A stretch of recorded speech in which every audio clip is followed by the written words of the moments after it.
வணக்கம். இது ராஜபிரியன் ரிவ்யூ. இந்த வீடியோல பலூன் அக்கா ஸ்பெஷல் ஒன்று பார்ப்போம். சிலர் வந்து பார்த்தீங்கன்னா, அந்த எக்ஸ்தலத்துல சில போராளிகள்லாம் வந்துருவானுங்க. இந்த பிக் பாஸ் அப்படின்றதும் பார்த்தீங்கன்னா, ஐயோ! இப்பல்லாம் எக்ஸ் பக்கம் போறதுக்கே நமக்கே பதட்டமா இருக்கு. ஏன்னா, அந்த அளவுக்கு பார்த்தீங்கன்னா, ஃபுல்லா உள்ள இருக்கிறத விட மோசமா இருக்கு அங்க. கன்டென்ட் இந்த நெகட்டிவிட்டி. இதுல முன்னெல்லாம் பார்த்தீங்கன்னா, ஒரு டிஸ்கஷன் இருக்கும். இப்ப பார்த்தீங்கன்னா, உருட்டுறவன் பயங்கரமா ஊட்ட ஆரம்பிச்சுட்டானுங்க. பலூன் அக்கான்னு எப்படிங்க நீங்க சொல்வீங்க? பலூன் அக்கான்னு சொல்றது ஒரு ஸ்லட் ஷேமிங் இல்லையா? ஒரு பெண்ணை சொல்றது அப்படின்லாம். யாரா இவனுங்க எங்கேருந்துடா வந்திருக்கிறானுங்க அப்படின்னு தான் நமக்கு சொல்ல தோணுது. ஏன்னா அவங்க என்னவா சொல்லியிருக்கிறாங்க அவங்கள? பலூன் அக்கா அப்படிங்கிறது அவங்க உடல் பாகத்தை மீன் பண்ணி இன்னொருத்தன் கமெண்ட் அடிக்க அதையே ஒரு பேரா வச்சுக்கிட்டு அப்படிதானே சம்பாரிச்சிட்டு இருக்கிறாங்க பலூன் அக்கா அப்படின்னு தானே. இப்போ உள்ள போகும்போது அவங்க ஃப்ரெண்டு, அவங்க பேர் என்ன, லாஸ்டா ஒரு கண்டஸ்டண்டா வேற வந்தாங்கல்ல, ரியா. இந்த ரியா சொன்னது என்ன, அவ பேர் வந்து அரோரா சின்க்ளேர் அப்படின்னு சொல்லிட்டு மாறினா நல்லா இருக்கும் அப்படின்லாம் சொன்னாங்கல்ல. ஆனா அவங்க அப்படி சொன்னாங்க. உள்ள வந்த இந்த பலூன் அக்கா என்ன சொன்னாங்க, நான் பேர் மாத்துறதுக்கெல்லாம் உள்ள வரல, நான் வந்தது பைசாக்காக தான் வந்தேன். சம்மந்தப்பட்ட ஆள் சொல்றது பேர் எனக்கு மாற வேணா அப்படின்னு. இவனுங்க இருந்துகிட்டு இப்ப பேர் என்ன வச்சிருக்கிறாங்களோ அந்த பேரை தான் சொல்லுவாங்க.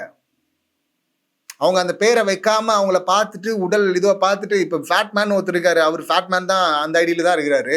அவரை ஃபேட் மேன் சொன்னா உடனே பாடி ஷேமிங் சொல்றீங்களா? பாடி ஷேமிங் ஆயிடுமா அது? அப்புறம் இது எப்படி ஸ்லட் ஷேமிங்ல வருது? அந்த மாதிரி அந்த பேரை அதான் வச்சிருக்கு. நான் பேரை மாற்ற விரும்பல அப்படின்றாங்க. எல்லாருமே சப்ஸ்கிரைபரா தான் பார்த்துட்டு இருக்காங்க உள்ள இருக்கிறவங்களையும். அப்படிதான் பண்ணிட்டு இருக்கிறாங்க அவங்க. இதுல வந்து பலூன் அக்கான்னு சொல்றீங்களே, பலூன் அக்கா பலூன் அக்காவா பலூன் அக்கான்னு தான் சொல்லுவாங்க. இதுல அவங்க சொல்ற மத்தவங்க கமெண்ட் அடிச்சாங்க, எதை வச்சாங்க அப்படியெல்லாம் பார்க்கல. அவங்க அந்த பேர்ல தான் இருக்கிறாங்க. ஆபாஸ் அக்கான்னு வேணா சொல்லட்டுமா? அதை விட இன்னும் பலூன் அக்கான்னு சொல்றது இன்னும் பரவாயில்ல அவங்களுக்கு இல்ல. அவங்க சந்தோஷமா தானே அதை சொல்றாங்க. அவங்களுக்கே பிரச்சனை இல்லை. இவனுங்க வந்துட்டு அப்படியே அவங்களுக்கு ஒரு நியாயம் கேட்க வராங்களாம். முதல்ல இந்த டுபாக் ஒரு அக்கா இருக்குல்ல, இந்த அக்கா பண்ண சம்பவங்கள்லாம் பாருங்க. ஆரம்பத்துல இருந்து யோசிச்சு பார்த்தா, பாப்பா போட்ட தாப்பால் அப்படின்ற மாதிரி மூஞ்சை வச்சுக்கிட்டு அப்படின்னு சொல்லிட்டு ரம்யா ஆரம்பத்துல முதல் வாரத்திலே சொல்லியிருப்பாங்க. ஒன்றும் தெரியாத பாப்பா போட்டாலும் தாப்பா அப்படின்ற மாதிரி.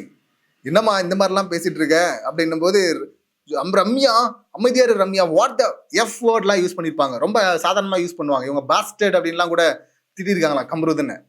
அந்த காட்சியெல்லாம் ஒரு அப்போ துஷாரோட இருக்கு போது திட்டிருப்பாங்கன்னு நினைக்கிறேன். அதுவும் அவர் வந்து இவங்கள பத்தி துஷார் கிட்ட தப்பா சொல்ல, துஷார் வந்து அதை இவங்க கிட்ட சொல்ல, அப்ப அழுதுட்டுலாம் இருந்தாங்கல்ல, அப்ப சொல்லியிருப்பாங்க போல இருக்கு அப்படின்னு தான் நினைக்கிறேன். சோ அந்த மாதிரி இஷ்டத்துக்கும் பேசக்கூடிய கெட்ட வார்த்தைலாம் வாயில அப்படியே அசிங்கமா வருதுடா. அப்படியே நாய் மாதிரி அப்படியே காலில் போய் கெஞ்சுனடா, நானு காலில் விழுந்து கெஞ்சுனண்டா அவகிட்ட அப்படின்லாம் பார்வதியை பத்தி பேசியிருக்காங்கல்ல கமருதன் கிட்ட.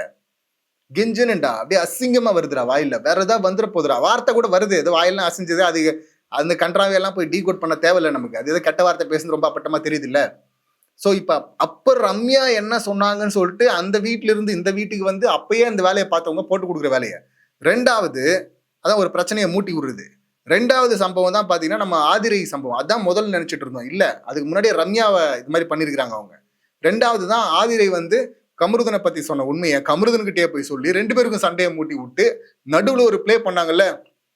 கம்ருதன் 2 நாளா நான் யோசிச்சுட்டு இருந்தேன் அவ சொன்னது உண்மையான்னு.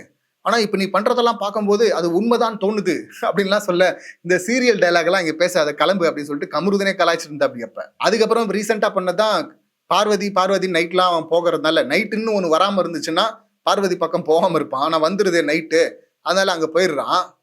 அங்க போனதுக்கு அப்புறம் பாத்தீங்கன்னா 2 விஷயங்களை சொன்னாங்க. கலையரசங்கிட்ட உன்னை போய் தப்பா சொன்னாங்க, உன் மேல ஒரு ஃபேக் அலிகேஷன் வச்சாங்க, என் மேல ஒரு ஃபேக் அலிகேஷன் வச்சாங்க, ரொம்ப டேஞ்சர்ரா அப்படின்னு சொல்லி பார்த்தாங்க, கேட்கல. அப்புறம் பாத்தீங்கன்னா டே பாத்துக்கிடா உன்னையே போட்டுருவாங்கன்னு சொன்னாங்க, கேட்கல. டே அவன் படுறா எஃப்ஜே எவ்வளவு சூப்பர் படுறா, அவனை மாதிரியே வந்து பேக் அடிச்சிடுறா, எங்க பேக் அடிக்கணுமா அங்க அடிச்சிடுறா அப்படின்னு சொல்லி பார்த்தாங்க, அப்பயும் கேட்கல. ஆனா வந்து கூட இருந்துகிட்டு இதுல நடுவுல பாத்தீங்கன்னா அந்த தடவுறதுல அந்த ஜெயிலுக்கு வெளியே கார்டன்ல உட்காந்துட்டு இருக்கிறாங்க. மடியில் அவர் படுத்துட்டு இருக்காரு, கையை எடுத்து அவர் வந்து நோண்டிட்டு இருக்கிறாரு. இவங்க அலோவ் பண்றாங்க இதெல்லாம். அங்க மட்டுமே என்ன தெரியும் ஒரே நல்ல விஷயம், இந்த இவர் மேல மட்டும் அந்த கேஸ் எழுத முடியாது, கமருதன் மேல. கானா வினோத்கிட்டயும் அதே தான், அங்க அவரும் பண்றாரு. இப்ப எஃப்ஜே கூட போயிட்டாங்க. இப்ப ஆக்சுவலி என்ன ட்ரையாங்கிள் ஒன்று எடுத்துட்டு வந்தாங்களா. நேத்து வந்து எனக்கு இதெல்லாம் எனக்கு பிடிக்கல, லவ் எல்லாம் கிடையாது, லவ்னு ஒண்ணு கிடையாது எனக்கு அப்படின்னு சொல்லிட்டு அழுதாங்க. இனிமே வேணான்னு கையெடுத்து கும்பிட்டாங்க. அப்பாடா எண்டு கார்டை போட்டாங்களான்னு நினைச்சோம். ஆனா எண்டு கார்டு இல்ல, அங்க ட்ரையாங்கிளுக்கு எண்டு கார்டு போட்டிருக்காங்க.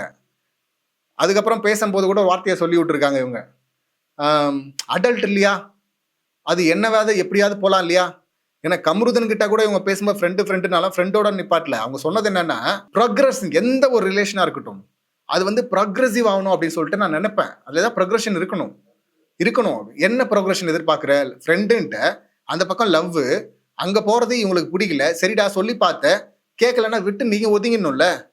ஆனா வந்து திரும்ப திரும்ப திரும்ப நான் எதிர்பார்க்கிறேன். ஃப்ரெண்ட்ஷிப்ல இன்னும் கொஞ்சம் ப்ரொக்ரஸ் ஆகும். என்ன ப்ரொக்ரஸ் ஆக போறீங்க இங்க? இதுல இவங்க சொல்றாங்க, என்னவாவது போலாம்ல. 2 பேருமே அடல்ட் இல்ல. என்னவாவது ஆகலாம்ல. ரூம்குள்ள விட்டா என்னவாதான் பண்ணுவாங்கல்ல அப்படின்ற மாதிரிலாம் பதிவுகள் வந்துட்டு இருக்கு. எக்ஸாக்டா அதான் சொன்னாங்களான்னு தெரியல. ஆனா சொல்லியிருக்காங்க, என்னவாவது எமோஷன் இதுல போலாம்ல. ஏன்னா எல்லாமே உங்களுக்கு அப்படிதான் இல்ல. ஒண்ணு கேம்னு வந்தா ரொம்ப மோசமா இருக்கு. இவங்க பண்ணது எல்லாமே பாருங்க. மத்ததெல்லாம் யாராவது பண்ணியிருந்தா விஷ பாட்டல் விஷம் அப்படின்னு தானே சொல்லுவாங்க. இல்ல எப்பயாவது யாருக்கிட்டே ஒட்டினே இருக்கிறது. அதுவும் ஆண்கள் கிட்ட மட்டும், பெண்கள் கிட்ட இல்ல. பெண்கள் கூட இவங்களுக்கு ஒத்தே வராது. இவங்களுக்கு அரோராக்கு பெண்கள் ஃப்ரெண்டு அப்படின்னு யாரா பார்த்துருக்குமா? துஷாரு, கம்ருதுன்னு, கானா வினோத், இப்ப எஃப்ஜே, இதுல நடுவில் யாராவது விட்டமான்னு தெரியல. திவாகர் இருக்கும்போது திவாகர், வேற யாருமே கிடையாதுல்ல. ஏதாவது பெண்ணு ஒரு கண்டஸ்டன்ட் கூட இவங்க நல்லா இருந்தாங்கன்னு சொல்லுங்க பார்ப்போம். அப்போ திவாகர் வந்து அத்தனை பெண்களோட வந்து ரீல்ஸ் பண்றேன் அப்படின்னு சொல்லிட்டு சுத்துறது, அந்த காஜி வேலையை பார்க்க வந்தது, அது தப்பு அப்படின்னா இதுவும் தப்பு தானே. எஃப்ஜே வந்து ஆதிரை கூட வியனா கூட பண்றது தப்பு அப்படின்னா இப்ப எஃப்ஜே கூட சேர்ந்து இவங்க பண்ணிட்டு இருக்காங்க, அதுவும் தப்பு தானே. இதுல எல்லாத்த விட போல்டா பேசுறேன்னு சொல்லிட்டு எஃப்ஜேவை வந்து அடிச்சு உட்கார வச்சிருக்காங்க சேனல்லேவ. ஆதிரை உள்ள வந்ததுக்கு அப்புறம் என்ன பண்றதுன்னு தெரியாம ஒளரி மாட்டின்னு முடிச்சுங்கிறான் அவன். இப்ப உள்ள போயிட்டு இவங்க சில பேருக்கு டச் பண்ணி தான் லவ் வெளிப்படுத்த வரும். நானும் டச் டைப், எனக்கு அது டச் பண்ணாதான் பிடிக்கும். நானும் டச் பண்ணாதான் பேசுவேன்.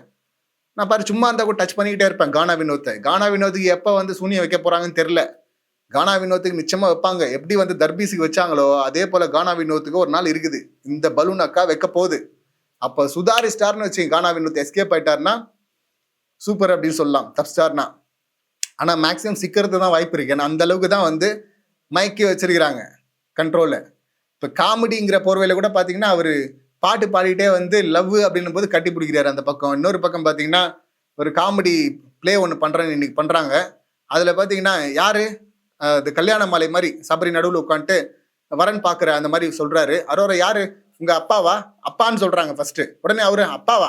நான் புருஷன் அப்படிங்கிறாரு கானா வினோத். முதல் புருஷன் அப்படின்னு சொல்லிட்டு இவங்களும் இதெல்லாம் காமெடி. இன்னும் ஜஸ்ட் காமெடி, அடல்ட் காமெடி. அக்காக்கு அது மட்டும் தானே வரும். நம்ம ஆதிரியை தப்புன்றோம், வீணாவை தப்புங்கிறோம். ஆனா இவங்களுக்கு எங்க இருந்து எப்படி ஒரு இந்த வாட்டர் மெலானுக்கு வந்து அது ஒரு லூசுடா, அவன் பைத்தியண்டா, அந்த மாதிரி ஒரு கோமாளிடா, அவன் கோமாளித்தனத்தை அந்த மாஸ்கை போட்டுட்டு என்ன வேணா பண்ணலான்னு சொல்லிட்டு ஒன்று பண்ணிட்டு இருந்தான்ல. அதே போல இல்ல இவங்க ஒரு மாஸ்க் போட்டுக்கிறது. இவங்களுக்கு மட்டும் தனி லைசன்ஸ் கொடுத்துருக்காங்களா? எங்க ட்ரெஸ்ஸிங் பண்ணும்போது பாருங்க எவ்வளவு கேவலமா வராங்க. ஒரு இடத்துல மற்ற ட்ரெஸ் எல்லாம் விடுங்க, ஆஃப் சாரிங்கிறதே பாத்தீங்கன்னா இவங்க மேல இருக்கிறத எடுத்துட்டு தான் வராங்க. அங்க கமெண்ட் அடிக்கிற அப்படி கானா வினோத் படத்துல எல்லாம் இப்படி வந்தா ஹீரோ செட்டா கைட்டி போத்துவாரு அப்படின்னு.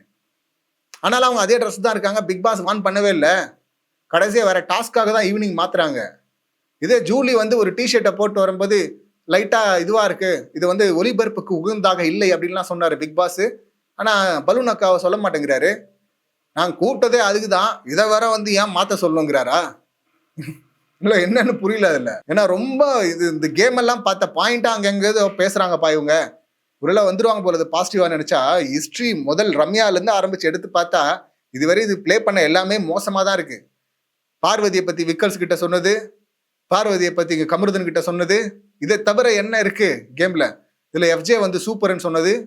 இப்ப அந்த எஃப்ஜேவோட ஒரு இடம் இல்ல 2 இடம் இல்ல 3 நம்ம வீடியோலே வந்து ஒரு 2 முறை பேசிட்டேன்னா 3ஆம் முறை பேசுறதுக்கு ஒரு டயர்டாகுது. என்னடா இதே பேசிட்டு இருக்கோம்னு. ஆனா நீங்க பாத்தீங்கன்னா கண்டென்ட்டா வந்து 10 கண்டென்ட் பாத்துருங்க. அந்த மாதிரி 10 இடத்துல வந்து அந்த பூர்ணிமா நிக்சன் டான்ஸ் ஆடிட்டு இருப்பாங்க, தடவல் டான்ஸ். அந்த டான்ஸை ரெண்டும் ஆடிட்டு இருக்குங்க. இப்ப அந்த ட்ரையாங்கல் பார்வதி கமருதன் அந்த ட்ரையாங்கலை உடைச்சிட்டேன் நான் வெளியே வந்துட்டேன் அப்படின்னு சொல்ற இந்த அரோரா இந்த பலூன் அக்கா என்ன பண்ணிட்டு இருக்குன்னா இப்ப எஃப்ஜே கூட அந்த வேலையை ஆரம்பிச்சிருச்சு. இது போர் அடிச்சு இந்த ட்ரையாங்கல். இப்போ ஆல்ரெடி அங்க ஒரு ட்ரையாங்கல் இருக்கு. எஃப்ஜே வியனா ஆதிரி வந்திருக்கிறாங்க. ஆல்ரெடி ஒரு ட்ரையாங்கல் போயிட்டு இருக்கும் போது உள்ள பூந்து இது ஒரு 4வது ஆளா வந்து நின்றுட்டு இருக்காங்க. எஃப்ஜே கூட வந்து அந்த காஜி கண்டென்ட் பண்ணிட்டு இருக்கு. அப்போ எங்க ஒரு அட்டென்ஷன் வருதோ லவ் கண்டென்ட்ல அந்த இடத்துல தான் போயிடணும் அப்படின்னு நினைச்சுக்கிட்டு தொடர்ந்து அதை தான் பண்ணிட்டு இருந்திருக்குல்ல. ஃபர்ஸ்ட் துஷார் போயிட்டதுக்கு அப்புறமா கமருதனை இந்த பக்கம் எடுத்து வச்சுக்கிட்டு கமருதனை வந்து இது உடைக்கணும் அப்படின்னு சொல்லிட்டு ஒரு கட்டம் வந்தோடனே இப்ப எஃப்ஜே கிட்ட ஜம்ப் அடிக்கிறது. இப்போ அதை உடைக்கணுன்றதுக்குள்ள ஷோவே முடிஞ்சிடும்ல எண்டில் போயிட்டு யார் மேலேயே அது லவ் லவ் லவ் லவ் அப்படின்னு சொல்லிட்டு கானா வினோத் மேலே ஏதாவது ஒரு கேஸ் எழுதி வாட்டர் மெலன் தூக்குன மாதிரி தூக்கி விட்டுருது. ஒன்று பண்ணா விஷ கேமு, இன்னொன்று பண்ணா இது காஜி கேமு. இதை தான் ஆடிட்டு இருக்காங்க இந்த அரோரா. அப்போ ஆதிரி அடிச்சும் வாட்டர் மெலன் அடிச்சும் வியனாவை அடிச்சும் இவங்களுக்கு மட்டும் என்ன விதிவிலக்கு கொடுத்துடணுமா? இதில் வந்து பலூனா கான் இவங்களை சொல்லிட்டா வந்து ஸ்லட் ஷேமிங். அது அதை விட மோசமாக பண்ணிட்டு இருக்கு. மோசமாக கேவலமாக கேம் ஆடிட்டு எல்லாத்தையும் இதுவரை என்னெல்லாம் மோசமாக பார்க்கப்பட்டதோ எல்லாத்தையும் நார்மலைஸ் பண்ணிட்டு இருக்கு கேரக்டரு. இவங்களுக்கு நியாயம் கேட்கறதுக்கு ஒரு டுபாகூர் கூட்டம் வேற அவங்க வேற வந்துட்டு இருக்காங்க. அதெல்லாம் தான் காமெடியா இருக்கு. உங்க கருத்துக்கள் என்ன அப்படின்னு சொல்லிட்டு கமெண்ட் பண்ணுங்க. மீண்டும் அடுத்த வீடியோல சந்திக்கலாம். நன்றி, வணக்கம்.